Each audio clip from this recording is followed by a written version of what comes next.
आरती शीतल उनके अंग तपना बुझावे जीव को देकर अपनो रंग। गुरु गुरु में भेद है, गुरु गुरु में भाव। सोई गुरु नित बंदिए जो शब्द बतावे दाव। गुरु तो ऐसा चाहिए जैसा सिगली गर हो, जन्म जन्म का मोरचा पल में डारे खोए। गुरु बड़े गोविंद से मन में दीख विचार, हरि सुमिरे सो वार है और गुरु सुमिरे सो पार। सज्जनों, जिज्ञासुओं, संत साहब लोग ज्ञान की जो धारा है वो दो तरफ ले जाती है, दोनों कल्याणकारी है। धर्म है क्या, इसको अच्छी तरह समझने की जरूरत है। जो हमारे अंतःकरण को पवित्र करे वो सब बातें धर्म है। अंतःकरण में आप जानते हैं, जो आध्यात्मिक व्यक्ति होंगे वो अंतःकरण जानते हैं। मन, बुद्धि, चित्त, अहंकार। करण माने करने का औजार। बाह्यकरण में 5 ज्ञानेंद्री, 5 कर्मेंद्री और अंतःकरण में 4 हैं। इनको जो पवित्र करे उसे धर्म कहा जाता है। धर्म के मोटे 10 लक्षण हैं जो संस्कृत के विद्वान होंगे या उज्ज्वल रुचि रखते हैं वो जानते हैं। धृति, क्षमा, दमो, आस्तेयम, शौचम, इंद्रिय निग्रह, धीर, विद्या, सत्यम, अक्रोधो 10 धर्म लक्षण। एक एक की व्याख्या करूंगा तो बड़ा समय लगेगा, मोटा मोटा आपको बता दूं, उधर आप अभ्यास करें। तो धर्म अंतःकरण की शुद्धि का ज्ञान देता है। तो ज्ञान क्या है ये भी जरा समझने की जरूरत है। जिसे विद्या विद्या 2 शब्दों से लोग प्रकट करते हैं, तो है क्या ज्ञान? ज्ञान की 2 धाराएं हैं। एक शरीर के बाहर, अंतःकरण के बाहर, और एक अंतःकरण के अंदर 2 धाराएं हैं। बाहर जो धारा जाती है उसे विज्ञान कहते हैं। भौतिक विज्ञान आज सब सिद्ध कर रहा है, तमाम जीवन की आवश्यकताओं की पूर्ति कर रहा है। तो जो ज्ञान की धारा बाहर जाती है उसे विज्ञान कहते हैं, और जो अंदर जाती है उसे आध्यात्म कहते हैं। अभी साहब बहुत बढ़िया, इतना बढ़िया अंतर करके बोले हैं कि हम क्या बताएं। तो जो बाहर की धारा विज्ञान है उससे भौतिक समृद्धि होगी और अंदर की धारा से शांत, संतोष और मुक्ति होगी। ये स्पष्ट अंतर, दोनों की आवश्यकता है जीवन में। केवल एक करने से दूसरा बिगड़ जाएगा। तो इसलिए हमें दोनों धारा को सही ढंग से पकड़ने की जरूरत है। इसलिए जितने संप्रदाय, मत और अवतारी पुरुष हुए हैं, उन लोगों ने अपने अपने बुद्धि का प्रयोग करके इन दोनों चीजों को प्रकट किया है। उसको हमको आपको स्वाध्याय से समझने की जरूरत है। देखिए, अभी तुलसीदास जी के लिए कह रहे थे, उत्तरकांड जरा देखिए तो आंख खुल जाएगी। सात्विक साधा धेनु सुहाई, जौहरी कृपा हृदय बसियाई, जब तपस्यम नियम अपारा, जे कहा श्रुति शुभ धर्म आचारा, तैती न हरित चरई जब गाई, तो भाव बच्चा शिशु पाई पहनाई, नोई निमित पात्र विश्वासा, निर्मल मरयहि रनिज दासा, परम धर्म माया पयदुहि भाई, अवताई अनर अकाम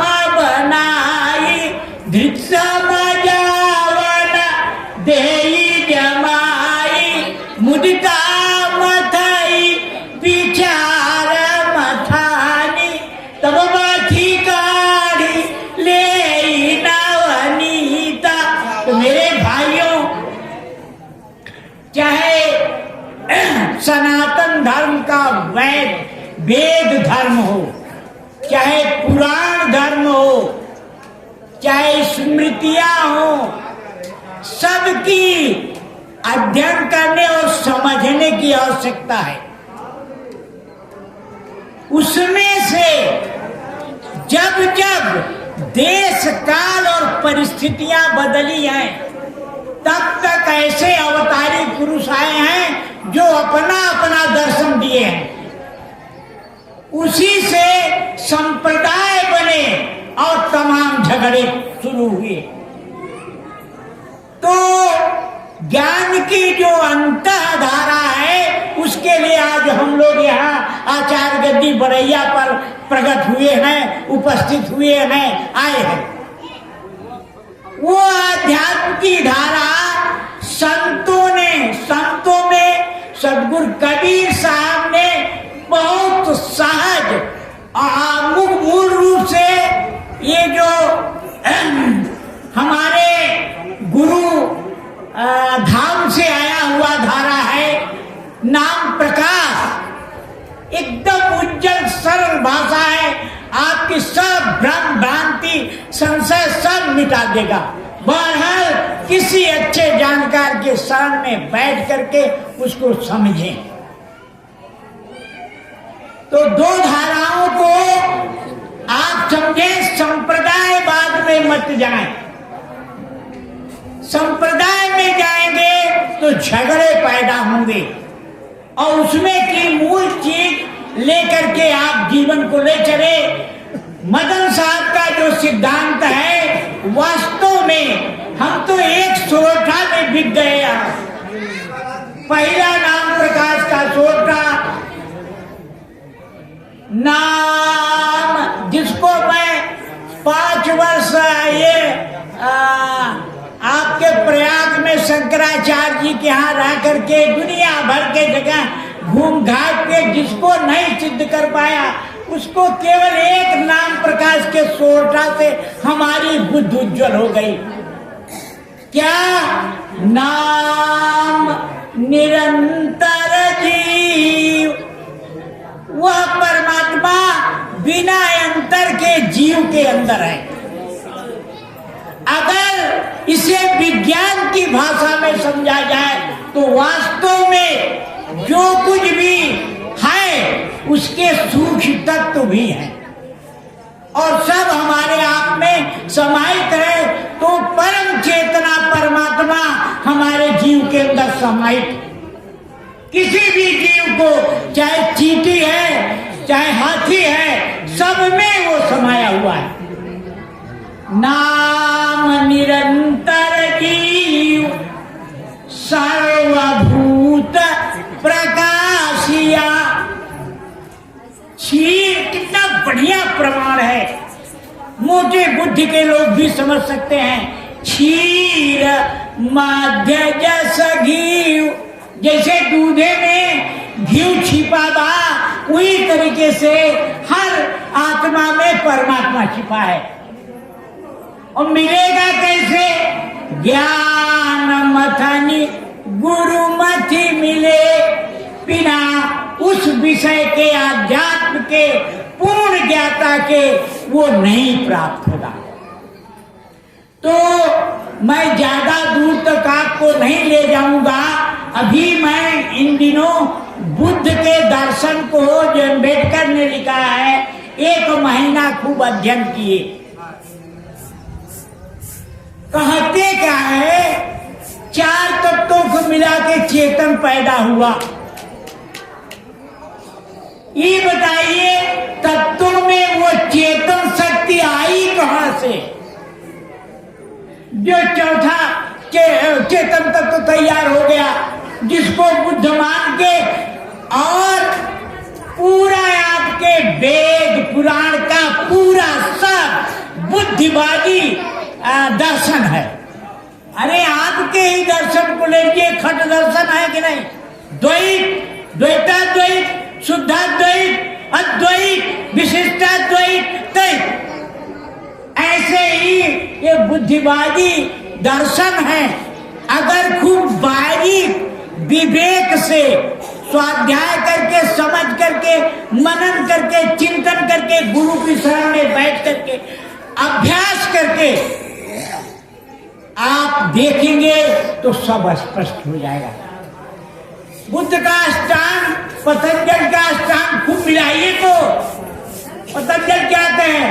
यम, नियम, आसन, प्राणायाम, प्रत्याहार, धारणा, ध्यान, समाधि। यम को केवल ले लीजिए पतंजलि का, अहिंसा, सत्य, आस्ते, ब्रह्मचर्य, परिग्रह। अब आइए बुद्ध का ले लीजिए, श्री है क्या? वही है। अष्टांग मार्ग ले लीजिए, पतंजलि का और बुद्ध का, सब मिलाइए तो वो मिल जाएगा।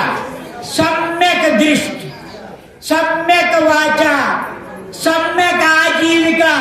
जिसका शरीर स्वस्थ नहीं है, जिसका मन स्वस्थ नहीं है, उसकी साधना क्या स्वस्थ होगी? विभुक्षितम किम न करोति पाप। इसलिए भौतिक जगत को, जो मैंने बाकी धारा विज्ञान बनाया है, उसको भी बढ़िया बनाना है और आध्यात्मिक साधना भी बनाना है। एक पक्षी हो जाएंगे तो परेशान रहेंगे। इसलिए दोनों धाराओं को अच्छी तरह समझ करके, और बड़ैया की ये जो सुरक्षित साधना है, ये महान साधना है। परम ब्रह्म, हाँ, परम ब्रह्म को सार शब्द, शब्दों, शब्द ही मूल है जगत के। तो सार शब्द परम है, उसी में ये जो चेतना हमारे शरीर के अंदर है, उसी में ले जाना है। पहले उठा करके आत्मा में, फिर आत्मा से परमात्मा में विभोर कर देना है। यही जन्म मुक्ति है मेरे भाई। और मोटे काम, क्रोध, मोह, राग, द्वेष, इनसे मुक्ति भी मुक्ति है। धन्यवाद आपको। आप बोले आगे ले जाए।